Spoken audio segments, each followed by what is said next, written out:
The clock struck midnight. Finally.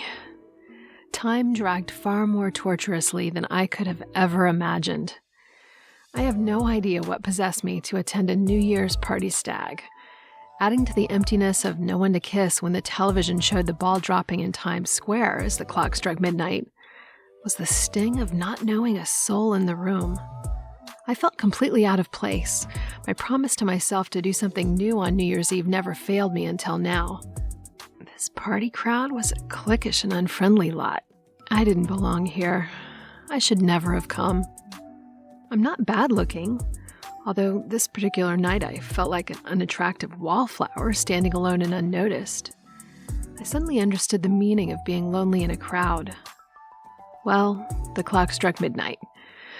I'd brought in the new year doing something new. I was surrounded by the new people I'd been sure I needed in order to bring new experiences into my life for the year to come.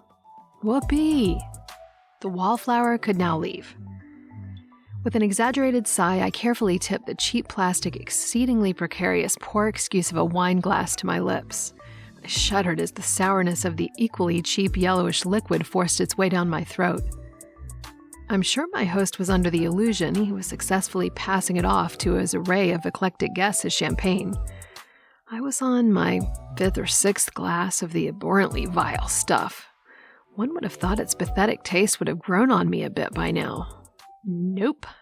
My stomach threatened rebellion. Doing my best to hide the embarrassment of attending a predominantly couples party solo, I inched as far into the wall as possible. I hoped to be even more invisible than I already felt while I watched couple after couple lock lips in celebration of the year to come. The party's stench assaulted my sensibilities. I eagerly downed the questionable beverage someone shoved in my hand, in hopes it would dull my smeller enough to tolerate the blend of overly heated humans mixed with expensive perfume, cheap cologne, cigarette smoke, and pot.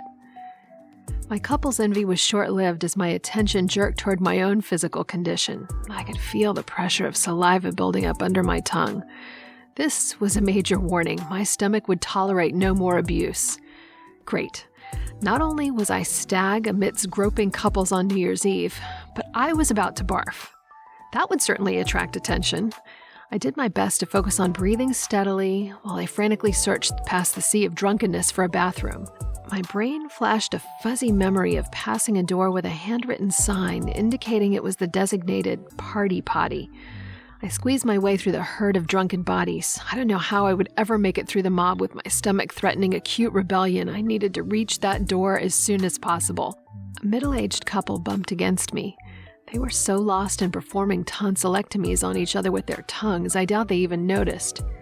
In fact, I doubt they had a clue where they were at this point. I'd never witnessed a kiss of such intense nature in real life before. Fascinating.